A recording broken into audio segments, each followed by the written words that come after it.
घड्याळात सकाळचे 6चे ठोके पडले की अजितदादा पवार लगबगीने कामाला लागायचे. प्रशासकीय शिस्त आणि वक्तशीरपणा या त्यांच्या व्यक्तिमत्वाच्या पैलूंची लोक नेहमीच चर्चा करतात. पण तुम्हाला माहितीये का, या अजितदादांच्या कडक शिस्तीचं गुपित राजकारणात नाही, तर बॉलिवूडच्या सुवर्ण काळात दडलंय.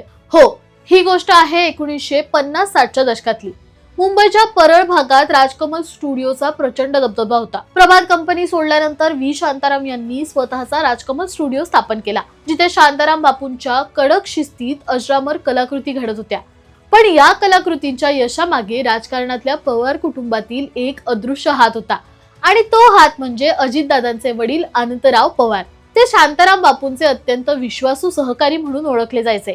अनंतराव पवार काही साधारण कर्मचारी नव्हते, तर ते बापूंचे असिस्टंट सिनेमॅटोग्राफर पण होते. अनंतरावांना कॅमेरा, शूटिंग मॅनेजमेंट आणि निर्मिती प्रक्रियेची खोलवर समज होती. त्या काळी शूटिंगसाठी लागणारी फिल्मची रीळ योग्य वेळी योग्य ठिकाणी मिळणे म्हणजे तारेवरची कसरत असायची. पण अनंतरावांचं मॅनेजमेंट एवढं पक्क असायचं की एकही शॉट वाया जायचा नाही. त्यांच्या याच कौशल्यामुळे सगळे त्यांना शांताराम बापूंचा राईट हँड म्हणायचे. झनक झनक पायल बाजे, अमर भूपाळी, नौरंग आणि दो आखे बारह हात यासारख्या ऐतिहासिक चित्रपटांच्या निर्मितीमध्ये अनंतरावांनी मोलाची भूमिका बजावली होती. शांताराम बापूंच्या कडक शिस्तीमुळे व अनंतरावांच्या परफेक्ट मॅनेजमेंटमुळे राजकमल स्टुडिओ गाजत होता. आणि याच राजकमल स्टुडिओमध्ये लहानपणी स्वयंशिस्तीचे धडे घेत होते महाराष्ट्राचे माजी उपमुख्यमंत्री अजितदादा पवार. अनेक जण म्हणायचे की अजितदादा सुद्धा वडिलांच्या पावलावर पाऊल ठेवून चित्रपट सृष्टीत जातील.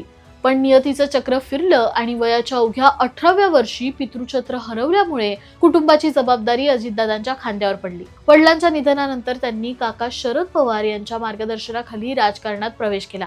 क्षेत्र बदललं खरं, पण वडिलांनी आणि राजकमल स्टुडिओने दिलेलं शिस्तीचं बाळकडू मात्र कायम राहिलं.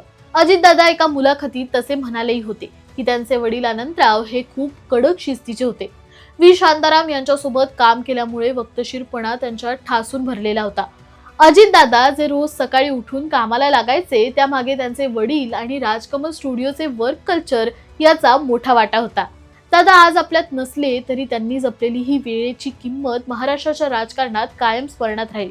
जेव्हा जेव्हा एखाद्या प्रकल्पाचं काम वेळेत पूर्ण होईल किंवा एखादा नेता सकाळी लवकर नागरिकांना मदत करण्यासाठी जाईल, तेव्हा तेव्हा यामागे शिस्तीचा एक अनंत वारसा राजकमलच्या त्या सुवर्ण काळाची साक्ष देईल.